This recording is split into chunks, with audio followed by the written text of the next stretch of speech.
entender e compreender como o cérebro do paciente se comporta tem sido um dos desafios da fisioterapia, especialmente aquela que é voltada para a reabilitação. Neurociência na fisioterapia. Esse é o tema hoje do programa Espaço Aberto, exibido aqui pela TV e Rádio Câmara Bauru e gravando nesse momento em formato virtual, com a participação da Ana Cláudia Nunciato, que é docente do curso de fisioterapia da Uniara, e vai explicar um pouquinho para a gente como é que funciona a aplicação desses estudos de neurociência na fisioterapia. Ana Cláudia, gostaria de agradecê-la por ter aceito o convite para falar com a gente. Eu que agradeço o convite, Lidiane. Acho que é uma função importante, né, de um docente, que é transmitir essas informações para todas as pessoas, né, não só para os nossos alunos. Acho que a divulgação científica também faz parte, né, da responsabilidade da docência. Então, obrigada pelo convite, obrigada aqui pela oportunidade de poder falar aqui para todo mundo. Bom, só para que as pessoas que nos ouvem, nos assistem, entendam, de uma forma geral, a neurociência ela pode ser definida como a ciência que estuda o sistema nervoso, ou seja, tudo aquilo que tem origem no cérebro, nos nervos e na medula espinhal. Isso. Todo o complexo, né, nervoso que nós temos, né, ele acaba incluindo tanto o cérebro, aqui que está dentro da nossa cabeça, quanto a medula que está dentro da nossa coluna. E essa comunicação que a gente tem, né, do sistema nervoso central com a periferia, ou seja, com os nossos músculos, faz com que nós sejamos quem somos, né? Então, essa peculiaridade, essa diversidade, né, de pessoas faz com que todos sejam especiais, né? Todos tenham suas histórias, porque cada um tem um cérebro, cada um tem uma história armazenada ali dentro dele. Isso aí. E de que forma, então, a neurociência ela pode auxiliar nos trabalhos de fisioterapia de modo a contribuir com a reabilitação de pacientes lesionados? É uma pergunta muito importante, né? Porque antigamente acreditava-se que uma lesão que afetasse tanto o cérebro quanto a medula, né, por um trauma, por um derrame, né, um AVC que a gente conhece mais, isso fosse um determinante para aquele paciente, né? Então, muito da neurociência trouxe para a gente esse conhecimento que não, né? O nosso cérebro, assim como a nossa medula, são estruturas plásticas, né? Estruturas que a gente consegue moldar, né, de acordo com os estímulos que a gente pode oferecer. Então, a reabilitação, na verdade, né, ela se utiliza muito da neurociência pensando nesse aspecto, de que o paciente que tem uma lesão, ele possa ter menos sequelas, né, a partir da fisioterapia, a partir de muita repetição, a partir de muita especificidade, né, um treinamento de uma tarefa específica. Então, a gente se beneficiou muito, né, desses conceitos, até para tirar aquela impressão, né, de que a fisioterapia não causava melhora depois de um AVC, por exemplo. E não, a gente tem tido respostas muito legais, assim, de pacientes que retomam as suas vidas, né, mesmo após uma lesão cerebral. Quando a gente fala em lesão, disfunção, quais são as principais doenças que têm origem no nosso sistema nervoso hoje? O AVC, né, é uma das maiores causas de incapacidades, né, é uma alteração que a gente tem no cérebro que causa diminuição de fluxo sanguíneo, né, o sangue chega a menos. Ou o sangue pode sair do vaso, né, e causar uma hemorragia, por exemplo. Essa é uma das principais patologias que a gente tem, né, que a gente ainda encontra na clínica.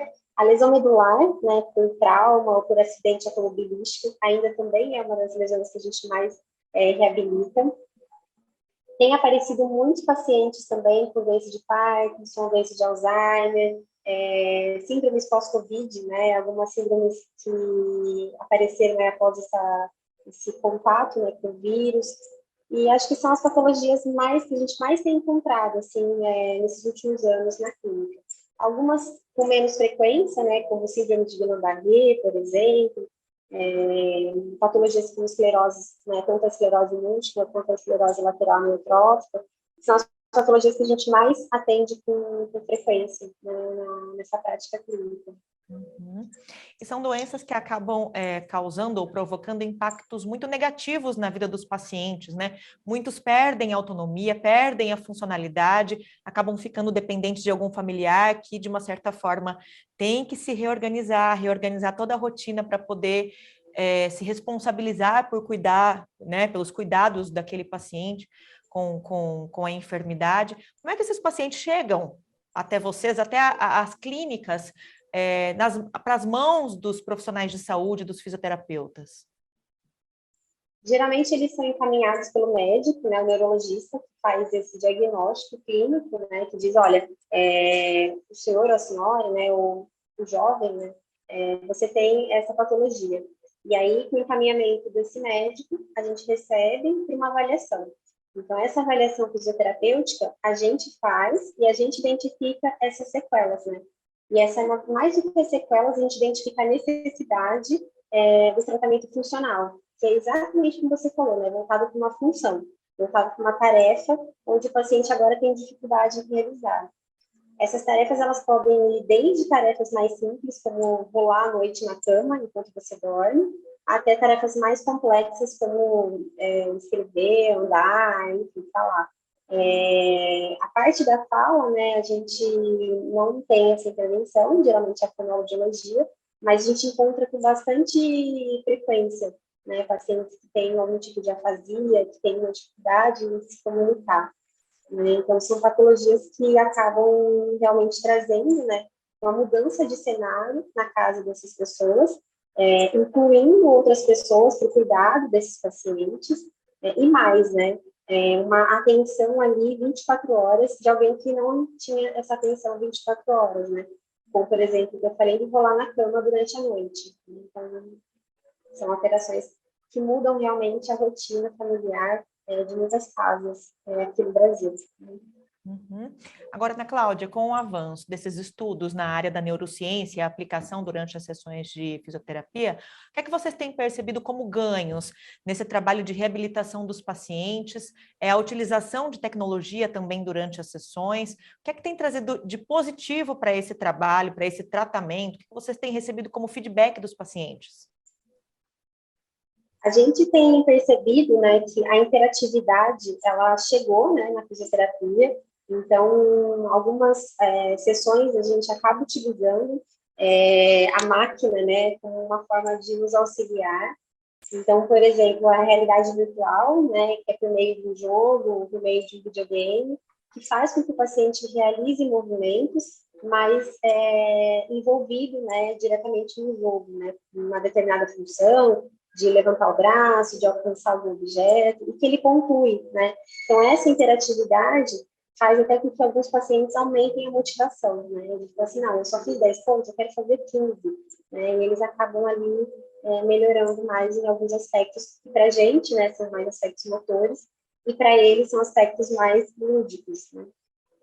Existem outras tecnologias, né, que nos permitem ativação diretamente no cérebro, então a neuromodulação também é um recurso que vem sendo amplamente utilizado, alguns recursos de robótica, né, que fazem com que o paciente mexa o braço ali, por meio de uma interface, né, de um robô. Então, são tecnologias assim, que têm auxiliado muito, né, essa função cérebro e músculo, né, para que o paciente execute da melhor forma possível, né, o movimento que talvez ele tenha perdido. Uhum.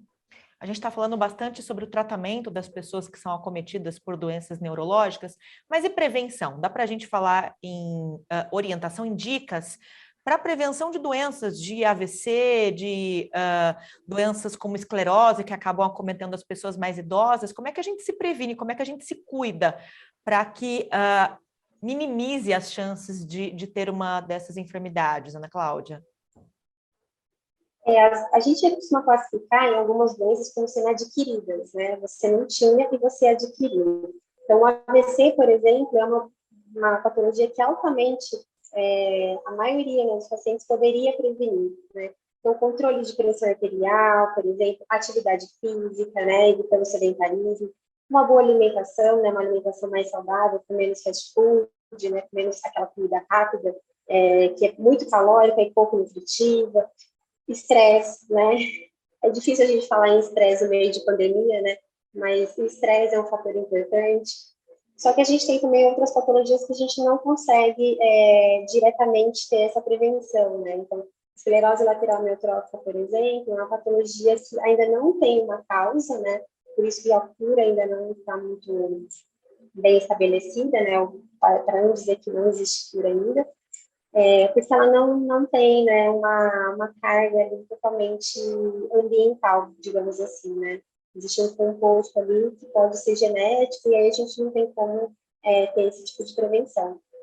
Na lesão medular, por exemplo, a gente, né, a maioria dos pacientes que apresentam esse tipo de patologia são por acidentes automobilísticos, né? Então, o cuidado ao dirigir, né, o cuidado ao volante, seja no automóvel, seja numa motocicleta, enfim, são fatores que também a gente consegue prevenir, né? Pular em rio que não é muito fundo, então bate a cabeça direto. Então, são formas, né, que a gente orienta os jovens, principalmente, né, que a incidência maior é na população jovem, a que se não fizer isso, pode ser que você previna, né, um fator de lesão medular aí que pode ser altamente incapacitante.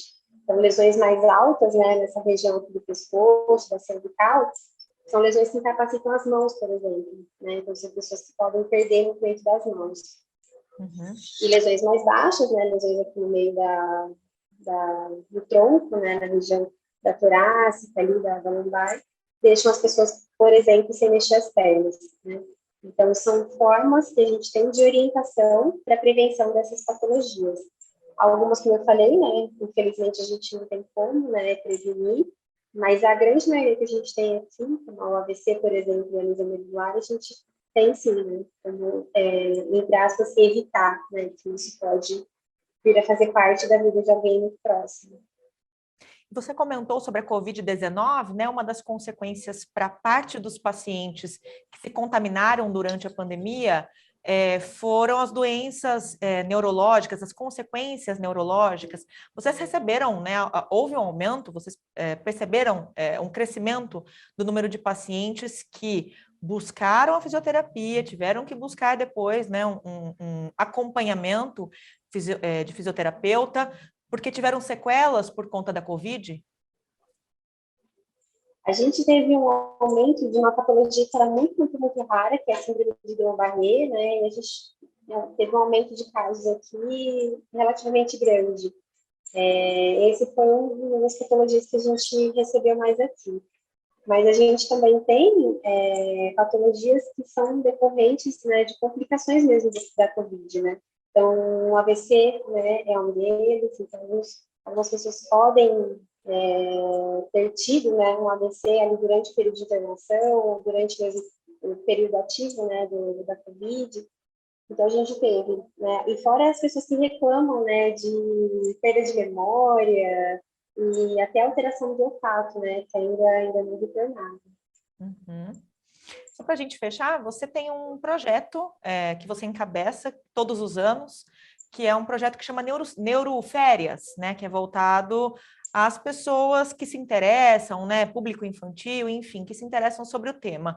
É um tema que dá para ser tratado com pessoas de todas as idades, de várias áreas profissionais. Conta para a gente um pouquinho desse projeto, Ana Cláudia. É um projeto muito gostoso que a gente tem, um curso de férias, né, no inverno, né, na verdade não é nosso inverno, né, mas é um curso de férias, a gente chama de curso de férias de inverno. Ele acontece sempre no mês de julho, na primeira semana, e a gente já está na sexta edição, né. Inicialmente ele foi projetado só para os nossos alunos aqui da faculdade, né, da universidade, e aí com a pandemia a gente não deixou de fazer, né, e a gente fez ele pela forma remota. E a gente percebeu que isso ampliou muito, assim, né? Foram muitos estados do nosso país que a gente teve inscrições, e a gente manteve esse modo remoto. Esse ano a gente também continua fazendo ele de forma remota, né? A gente estende o convite, né, aos graduandos, especialmente da fisioterapia, mas de outros cursos que têm interesse em estudar, né, sobre as neurociências. E esse ano a gente está planejando uma grade muito legal também, para deixar as pessoas mais motivadas. Já fica uma dica do que a gente vai trabalhar um pouquinho esse ano. E eu convido a todos interessados em estudar neurociências, né, em aprender um pouquinho mais, que sejam graduandos, porque a gente acaba aprofundando um pouquinho mais alguns assuntos, especialmente, né, com o funcionamento do cérebro. E convido a todos que forem se interessarem, né, em participar com a gente. A gente sempre divulga as inscrições, né, um mês antes, para que a gente possa se organizar, né, quanto à quantidade de pessoas e para tentar alocar o máximo de pessoas possíveis. Ana Cláudia Anunciato, ela é docente do curso de fisioterapia da Uniária, nossa convidada hoje aqui no programa Espaço Aberto, em formato virtual pela TV e Rádio Câmara Bauru, falando um pouquinho sobre a aplicação dos estudos de neurociência na reabilitação na fisioterapia. Ana Cláudia, obrigada pela participação. Eu que agradeço, um beijo a todos e até mais. Eu aproveito para agradecer você também pela sintonia aqui conosco e lembramos que este programa fica disponível na íntegra para você acessar pelo nosso canal TV Câmara Bauru no YouTube. Até a próxima!